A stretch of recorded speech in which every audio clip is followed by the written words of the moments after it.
Oi, gente! Hoje vai sair vídeo novo. Minha irmã mais velha, a doutora Tassi, vai soltar um vídeo super legal. Então, como ela sempre diz, solta a vinheta aí.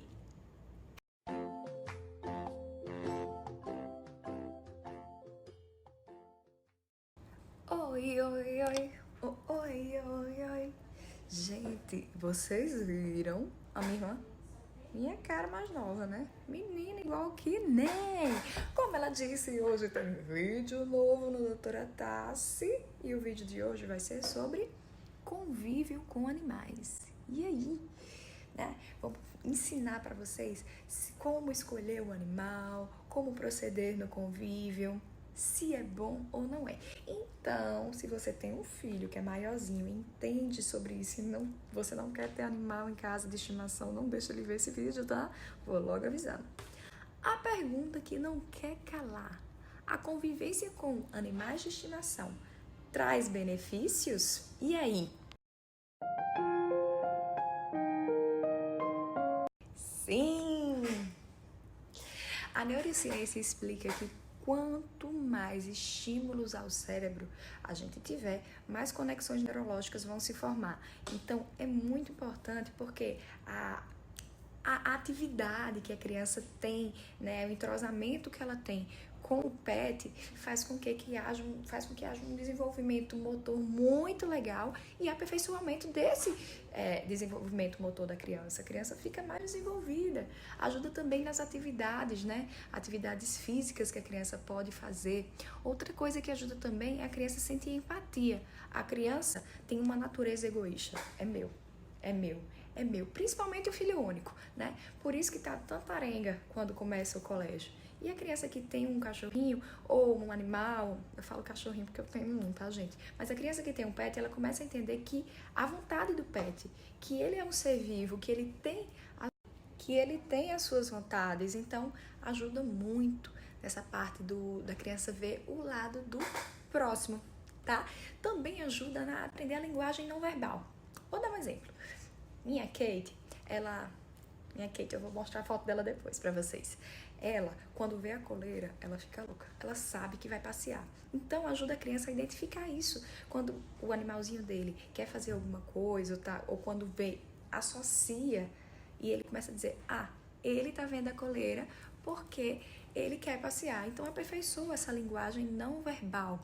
Além de aperfeiçoar também, gente, essa parte de responsabilidade. Começa a ter responsabilidade em relação ao cachorrinho. Você é dono do cachorrinho, então eu tenho responsabilidade sobre ele. Eu tenho que cuidar dele. Então auxilia demais, ajuda muito. Entre outras coisas mais, né? A criança, ela muda muito quando ela tem um pet.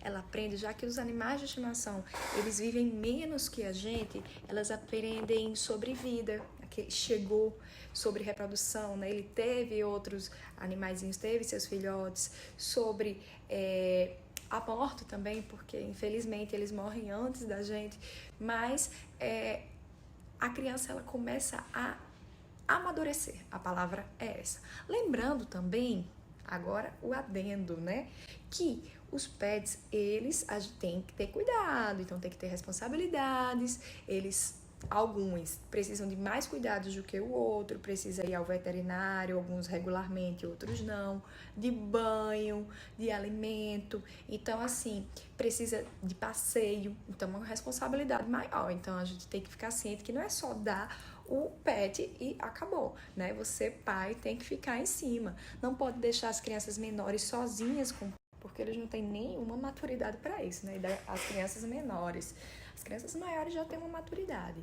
Então, tem que ter uma supervisão sempre e um controle, né? Você tem que ensinar a seu filho como criar o pet dele. Então, as noções de higiene também são bem importantes. A gente tem que intensificar, lavar a mão, lembrar que a gente pode passar doenças e eles passarem doenças pra gente. Então, isso é muito importante. Como escolher seu pet? Primeiro pet que eu vou falar é o melhor amigo do homem, o cachorrinho. O cachorrinho, ele é muito legal, ele ele tem uma afinidade, como diz, ele é o melhor amigo do homem. Então, ele, com o seu dono, ele é muito fiel, tá? E então, assim, para você escolher para o seu filho, você tem que identificar qual é aquele cachorro pela raça, qual é o cachorro que tem mais afinidade com as crianças, para que eles possam conviver melhor. Às vezes, acima da raça, a gente... Às vezes não, acima da raça eu tenho que pensar na personalidade do cachorrinho. Às vezes tem aquele cachorrinho que é um vira-lata, que quando você vê, você adota, ele tem uma personalidade ótima e é melhor do que um cão de raça. Então também destacar isso, adotem cachorrinhos, vejam a personalidade. Quando for escolher, não vá pela, esse é mais bonito do que esse, e sim pela personalidade do cachorrinho, tá certo? Em relação aos gatos, bom, gente, os gatos, eles são mais independentes, mais autônomos, eles não obedecem muito a gente, né? Então a gente tem que ver realmente qual a raça que é melhor, eles evidenciam mais a raça para o convívio com a criança, tá? Então, assim, em relação aos gatos, a gente tem que ter um cuidado a mais. Os répteis podem ter réptil em casa. Primeiramente, o réptil que a gente mais tem em casa é tartaruga, jabuti, né, caga. Esses animais são protegidos pelo IBAMA. Então, tem que ter autorização para ter em casa. Não pode, achei uma tartaruga, vou levar para casa. Não pode. Não pode também deixar eles perto de crianças muito pequenas, 5 anos, porque elas vão ficar... Quanto menores, mais pega, né? E a tartaruguinha não vai viver bem. E também não vai ensinar tanta coisa para criança, né? Porque eles, assim, não são assim, não é... Como é que eu posso dizer? Não são domáveis. A gente não pode... Eles não têm aquele carinho, aquela afeição e transmitem a bactéria salmonela. Quanto menor, pior, porque a criança pode manipular. Então, assim, eu acho que não há um crescimento em ter uma tartaruga em casa. Isso é minha concepção profissional. Para você que quer ajudar a criança no desenvolvimento, a tartaruga não vai ajudar muito. Em relação a pássaros, para mim, pássaro tem que ficar voando, não na gaiola, né? Então, assim, mais a critério de cada um. Eu tô aqui para explicar a vocês como escolher. Então, assim, os pássaros que são mais dóceis, menos ariscos, são os periquitos australianos, as calopsitas. E aí, na verdade, eles são bem legais, né? Mas eu também não acredito que seja para ficar preso. Mas cada um é cada um. É importante, é orientado, né? Essa matéria eu tirei da Sociedade Brasileira de Pediatria, então é orientado que os pássaros, eles sejam para crianças maiores de 7 anos, que em qual elas podem pegar, não vão machucar, comem na mão, mas é critério de cada um. Peixe. Então, gente, um peixe. O peixe, ele fica no aquário, então o peixe é muito legal. Legal que não dá trabalho, né? Porque você só é trocar a água e dar comida. Ele não vai fazer um desenvolvimento na criança, né? Assim, como eu disse, eu não condeno, eu acho que você pode ter um peixe. Eu já tive um peixe, o nome dele era Benedito, ele morreu, mas eu já tive um peixe e ele ficava nadando. E nadando, não fazia mais nada. Mas ele era um peixe que nadava. Pulando e para o último, vou falar sobre os roedores. Primeiro, o coelhinho, tá? O coelho, ele pode ser um animal doméstico, ele convive, né, bem, mas ele tem que ter um ambiente dele, tá? Tem que ter um ambiente dele, mas não longe da família. O coelho, ele tem que comer diariamente, ele vive bem, tem uma boa relação. Alguns são ariscos, vai depender. Só criando pra saber. O furão. Gente, sou doida pra ter um furão. O furão, ele vive até 10 anos. Ele anda na coleira, atende pelo nome, aprende truque, ele é super carinhoso e brincalhão. Eu bem queria ter um, mas eu não tenho tempo. Eu só tendo tempo pra Evelyn, então... Evelyn é Kate, porque o nome dela é Kate Evelyn. Assim. Nome escolhido por mim. Tá. Voltando. Então, o furão é super legal. O hamster é bom pra... como o furão, como o coelho, para ambientes menores, pessoas que têm apartamento e querem ter um animal. Então, o hamster, ele não precisa de tantos cuidados, podem viver até 6 anos, se forem bem cuidados, né? Tem que dar só o alimento e eles são independentes. O porquinho da Índia. Também queria ter um.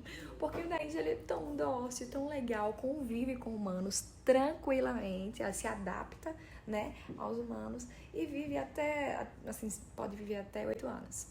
Por último, eu vou falar sobre o chinchila. O chinchila ele é bem tímido, tá?